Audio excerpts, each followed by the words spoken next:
We are at Forward Studios in Grottaferrata, Rome, Italy to present a new world-class European mastering room designed by Mr. Fancis Manzella.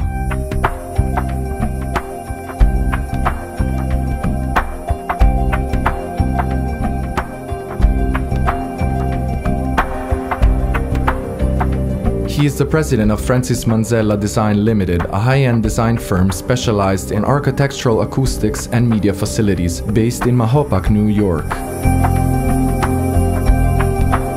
On this occasion, we had the rare opportunity to ask Mr. Manzella some questions regarding acoustic responses in mastering rooms, diffusion and design. Hi, Mr. Manzella, nice to meet you. Nice to meet you. What are the main acoustic differences between a mastering and a mixing room?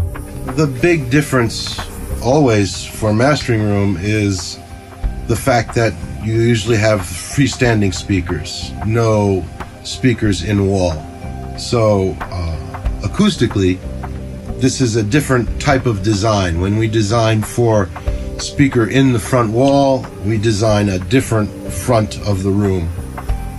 So for a room with freestanding speakers, the front part of the room acoustic design is different. We use a much more absorptive front end as opposed to a hard front wall when we mount speakers in the wall.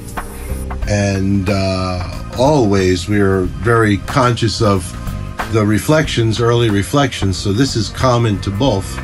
But I think the biggest difference is the monitoring situation. What is the function of reflection phase grading diffusers, also known as Schrader's diffusers, in the acoustic environments in general, and especially in recording and mastering studios? So we use the QRD diffuser in a very traditional way on the back wall. We use it for what the traditional approach is, that you would like to get some return, acoustic return from the rear of the room after a certain time period, and this return makes the room part of the reproduction system, but only in a way that enhances the reproduction instead of in a way that would take away from the reproduction. If you get short returns from the room, early reflections, or even diffuser returns that are too short, then you create comb filters and cancellations that are bad for the frequency response, bad for the imaging, bad for all the stuff that is important to us. If you have a proper return from a diffuser, especially when you feed some energy to it from the sides of the room behind the listening position, now what happens is you start to get some energy back from the room, and you start to get some, the word that RPG uses all the time is envelopment.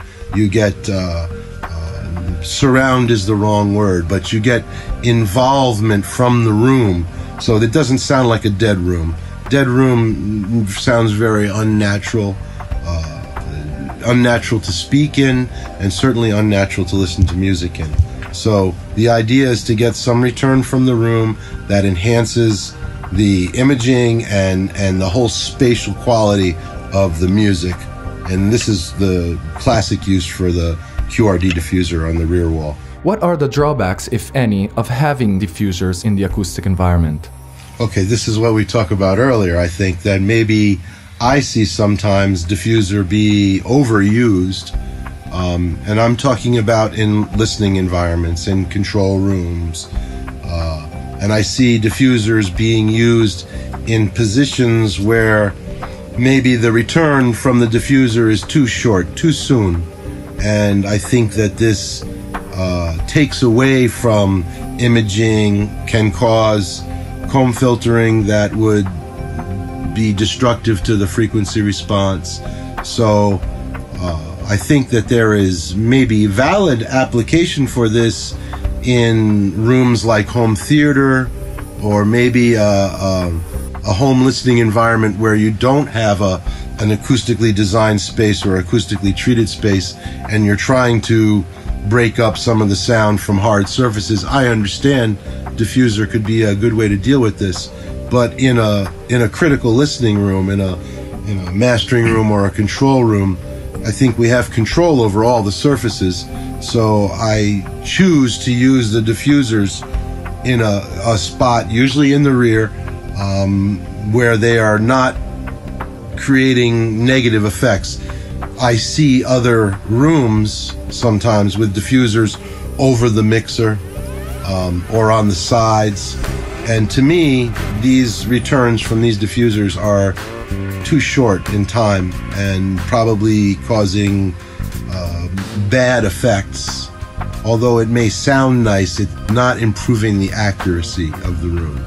So the room, the speaker, the amplifier, it's all one system. We want this system to be as accurate as possible. Not too much diffusers. This thing does not depend on the size of the diffusers and the depth of the cavities. Well, a diffuser's still a diffuser, right? If it's a high-frequency diffuser, then usually it's reflective at lower frequencies to some extent. If it's a low-frequency diffuser, usually it's reflective at higher frequencies. So if we're getting diffuse returns, not broadband diffuse, but some specific band of diffuse return, and we're still getting some kind of reflective return at other frequencies, it's all about the time. If the time is too short, it can still be destructive, in my opinion. And, you know, many people have different approaches, and that's what makes this interesting, is that if we all did the same thing, then there'd be no reason to hire me instead of you, instead of him. So we all have our own opinion about what is the right way, and this is my opinion. It's not the word of God. It's just my opinion. Thank you, Mr. Manzella.